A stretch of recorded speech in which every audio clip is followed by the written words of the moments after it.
안녕하십니까, 이용태입니다. 이번 시간에는 렌더의 마지막 시간으로서 최종 출력을 할 때 오디오 부분도 같이 포함이 돼서 파일이 만들어지는 그 방법에 대해서 살펴보도록 하겠습니다. 자, 뭐 아무것도 작업을 하지 않은 상태에서는 오디오 파일이 필요 없죠. 자, 그렇지만 모그라프의 클러너 그리고 사운드 이펙터를 통해서 오디오의 비트에 따라서 움직이는 그러한 장면을 만들거나 그 밖에 뭐 또 다른 작업에서 애니메이션 작업이 이루어졌을 때 그 애니메이션에 맞는 뭐 배경음악이라든지 뭐 이런 것들을 삽입해서 작업을 할 경우가 있죠.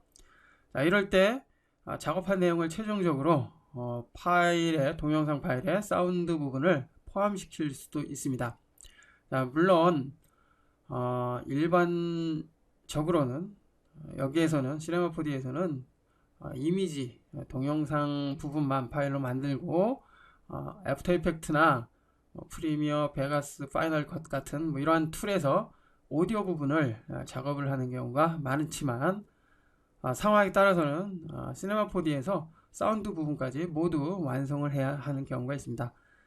자, 그럴 경우에는 시네마4D에서 사운드 파일을 최종적으로 출력할 때 포함시켜야 하겠죠. 자, 이제 그 방법 살펴보도록 하겠습니다. 자, 어떤 작업이 이루어져야 되겠죠. 박스를 하나 만들어 볼까요? 만들어졌고요. 자, 이 상태에서 자, 윈도우에 타임라인을 열어봅니다. 타임라인. 자, 타임라인을 열어보니까 뭐 어떠한 작업은 이루어졌지만 애니메이션 작업이 이루어지지 않았기 때문에 자, 어떠한 작업 흔적도 있지 않습니다. 자, 이제 애니메이션 하나 만들어 보죠. 간단하게. 자, 이쪽에서 클릭. 자, 여기 날아오는 이 장면. 자, 그렇죠? 이동하는 장면. 자, 이와 같은 간단한 애니메이션 작업이라도 하나 만들어 놓고 다시 윈도우에 타임라인을 열어줍니다. 자, 그러면 이제 큐브 오브젝트에 대한 애니메이션 그 속성이 이렇게 목록으로 표현이 되는 것을 알 수가 있고요.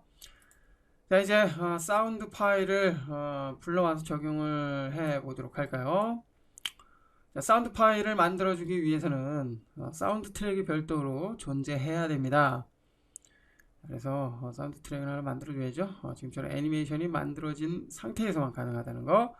자, 큐브 오브젝트에서 우측 마우스 버튼 아니면 퀵 메뉴가 나타나죠. 자, 여기에서 Add Special Track 쪽으로 가보면 여기 사운드라고 있습니다.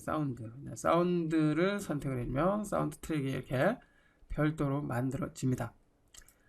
자, 이제 타임라인에 사운드 트랙이 만들어졌기 때문에 외부에서 사운드 파일을 불러와야 되겠죠.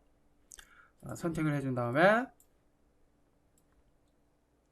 자, 우측 어트리뷰트 쪽으로 가보면은 사운드에 대한 속성 설정해 줄 수 있는 환경이 활성화되는데요.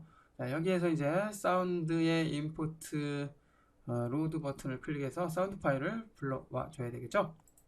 자, 클릭해서 불러옵니다. 자, 현재 강좌 폴더에 있는 BGM이라는 오디오 파일을 불러올까요? 자, 이 부분은 웹상에서 다운로드 받아도 되고요. 여러분들이 가지고 있는 사운드 파일 그대로 사용을 해도 됩니다. 자, 이제 열기를 해서 불러옵니다. 불러와서 보니까 사운드 트랙에 이렇게 오디오 파형이 있는 것을 알 수가 있죠. 자, 플레이 사운드를 통해서 확인해보면 자, 어떻습니까? 소리가 들리는 것을 알 수가 있고요. 혹시 자칫 잘못해서 오디오 파일을 불러왔는데 여기 오디오 파형이 없다면 분명히 오디오 파일이지만 문제가 있는 것이죠. 그래서 최종적으로 출력을 할 때 사운드가 포함이 되기를 원한다면 지금의 오디오 파형에도 문제가 없는지 살펴봐야 됩니다. 자, 이 상태에서 이제 렌더 세팅으로 들어가서 세이브죠. 세이브에 include 사운드를 체크를 한 다음에 파일 형식은 당연히 동영상 파일 형태로 해줘야 되겠죠. 동영상 파일 형태로 설정을 해준 다음에 렌더 픽처 뷰를 통해서 파일을 만들면 오디오가 포함된 파일이 만들어집니다. 자, 이와 같은 상태로 오디오 트랙을 추가해서 사운드 파일 불러올 수 있고요. 자, 여기에서 간단하게 애니메이션 하나 만들어 볼까요? 자, 이전에 사용이 됐던 큐브는 삭제를 해주고요. 큐브를 다시 하나 만들어줍니다. 자, 크기는 20, 20, 20으로 줄여주고요. 모그라프의 클러너를 통해서 복제를 해줍니다. 됐죠? 클러너. 자, 어떤 거를 해볼까요? 자, 이 상태 그대로 사용해보죠. 자, 그래서 쭉, 자, 요 정도 높이. 자, 이 정도까지만 해봅니다. 됐고요. 자, 이제 오디오에 맞춰서 움직이게 해주는 사운드 이펙터를 적용을 해줍니다. 자, 적용이 됐죠? 사운드 선택을 해주고요. 자, 사운드의 이펙트 사운드 파일을 불러와야 되겠죠? 자, 파일을 불러옵니다. 열기. 복선하지 않습니다. 아니요. 자, 뭐 이전 강좌에서도 한번 살펴본 적이 있지만, 자, 클러너와 사운드 이펙터를 통해서 이렇게 반응을 하는 그러한 장면을 만들 때 사운드 이펙터에서 불러온 오디오 파일은 실제로 렌더링 할 때 동영상 파일에 오디오가 포함이 되지는 않습니다. 그렇기 때문에 지금은 작업할 때 듣기 위해서 사용을 하는 거고요. 표현을 하기 위해 사용되는 거지 실제로 파일에 포함시키는 그 목적으로는 사용되는 것은 아닙니다. 자, 그렇기 때문에 별도의 사운드 트랙이 필요한 것이죠. 여기서 스텝으로 해볼까요? 자, 스텝으로 해줬고요. 그 다음에 색깔 한번 바꿔봅니다. 색깔 한번 바꿔주고요. 그 다음에 컬러로 설정을 해줍니다. 됐나요? 자, 그럼 컬러 형태로 바뀐 것을 알 수가 있고요. 됐습니다. 자, 이 상태에서 파일을 한번 만들어 볼까요? 자, 역시 최종적으로 출력을 하기 위해서는 타임라인에 자, 오디오 트랙 필요하죠. 자, 현재는 지금 사운드 이펙터 사용이 되고 있는 상태고요. 큐브에 대해서는 자체적으로 키프레임을 통해서 애니메이션이 만들어지지 않은 상태이기 때문에 이번에는 오디오 이펙터를 끌어다가 적용을 해 줘야 됩니다. 자, 그 다음에 적용이 된 이 오디오에서 우측 마우스 버튼 Add Special Track, 자, 그리고 사운드 적용을 해주고요. 자, 그 다음에 사운드 선택을 한 다음에 사운드 파일을 불러와야 되겠죠.